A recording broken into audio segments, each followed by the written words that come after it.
Magandang araw sa atin ngayon mga kapintados. Bali ngayon, update project lang tayo. So ipapakita ko lang yung pinipinturahan natin pinto ng kabinet. So yan, naka first coat na tayo ng acrylic white. Duko finish kasi ito. So ngayon, maghihintay lang tayo na matuyo.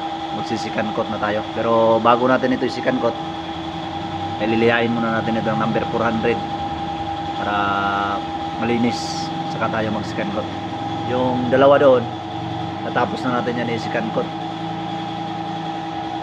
Yung dito, bali 11 ito na pinto. Ipapakita ko sa inyo. Tatapkutan pa natin ito pag natapos na natin kulay lahat. So yun lang